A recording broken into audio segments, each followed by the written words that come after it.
Movement is medicine. Please stop just scrolling on your phone. Let me show you what you can do with no equipment, just at home. Don't scroll away now, you coward. These videos are informative and helpful, and if you're just here to gawk at me, there's better platforms you can do that. So, we're gonna go over on how to move your body, what exercises are really easy for you to do at home, and what things you can find around your house that can aid in moving your body without any equipment, especially for those of you who struggle with your own body weight's movements. Let's go ahead and get into it. If you're someone who struggles with their squat form, I'd highly recommend doing a box squat, or at home, if you have a bench like I do, probably not, a chair, the couch, even your bed. If you can't get very low, I would use whatever is the tallest. Your bed, if it has a bed frame, is probably the tallest there.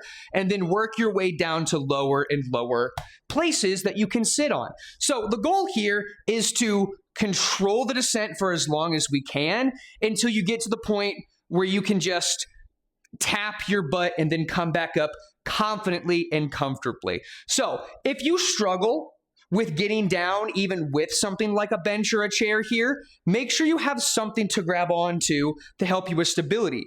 Is it the wall? Is it something in front of you like another chair that you could grab? Something that you can physically hold on to that is stuck to the ground. You can lean forward, put some pressure onto it to alleviate some of the pressure that's on your own body. This is one of the best ways to practice your squat form, especially if you're someone who's very scared to go to the gym with all those people around. In the comfort of your own home, you just practice sitting down and standing back up. If you want to go over proper squat form, I have a video from May 2nd that I posted. I'd highly recommend you go check that out.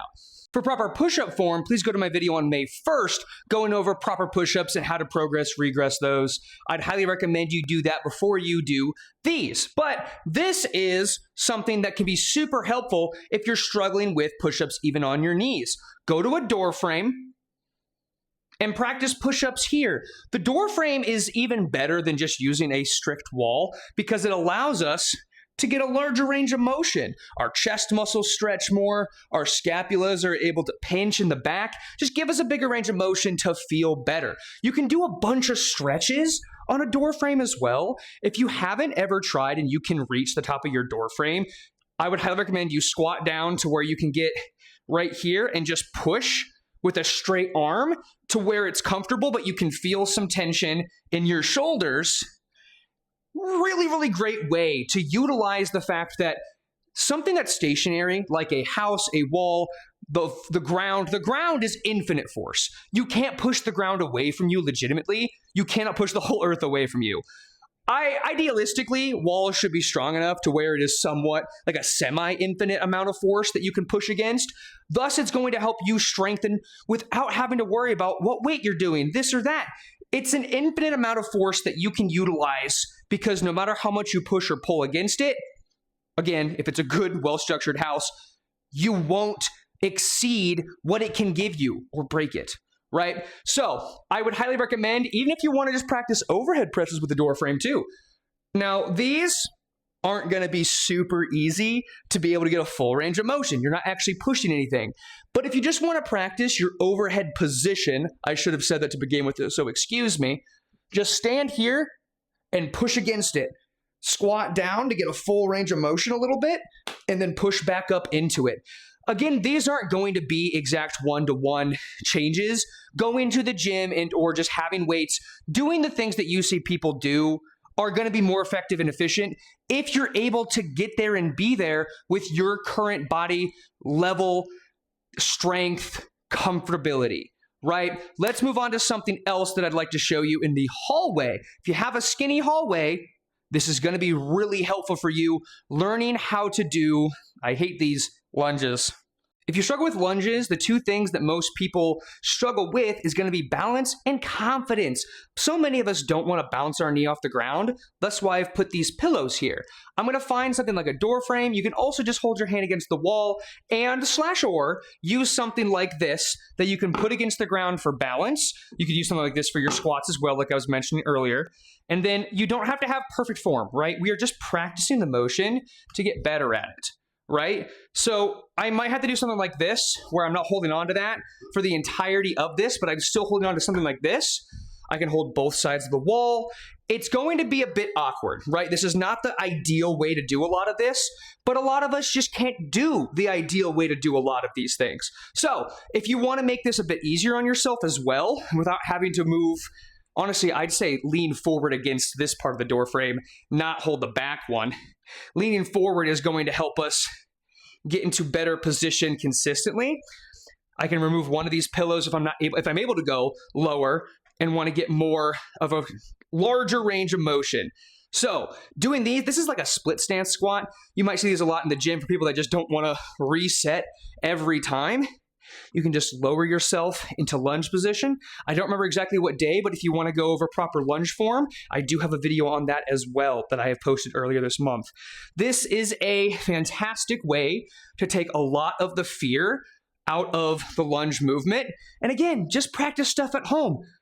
Do you have a hallway like this? If not, this works inside a door frame as well. Let me demonstrate real quick for you guys. Honestly, this might be an even better way than the hallway because most of us at least have a door frame. We might not have a skinny hallway. So I'd highly recommend slightly lean forward against this for balance, go into our lunge, and then come back up. You can switch legs afterward. You can also just do this and hold on to this for balance. Great ways to practice your lunge without having to worry about running all over the place and bouncing your knee off the ground. Because guess what? It hurts when you bounce a bone off the ground. If you have stairs or even just a singular step like I have here, stepping up and down is a great way to get some cardio in. You don't even have to walk anywhere. You can just move back and forth in place here. If you want to turn on a YouTube video to distract yourself for 5, 10, 15 minutes, what I'd recommend is whatever foot steps down second, tap it, come back up with it, because that helps alternate your legs so you're not stepping up with the same one every single time. So try to do this and just be consistent with it. You can also do something like this to help with your lunges, help you get a little bit deeper, as long as you have something to help you with balance. I know a lot of you that struggle out there wanting to go to the gym and feel scared probably struggle with balance because you're just not utilizing your body or its balance or challenging its balance or your body very consistently. And I'd love for you guys to start just doing a little bit, feeling how good it feels to let your muscle stretch, let your muscle contract, let your body move, build up a little sweat, breathe a little heavy. It's okay. And it's okay to be bad at these things because you're not going to get better without doing them. So please, please, please let me know if any of these are good.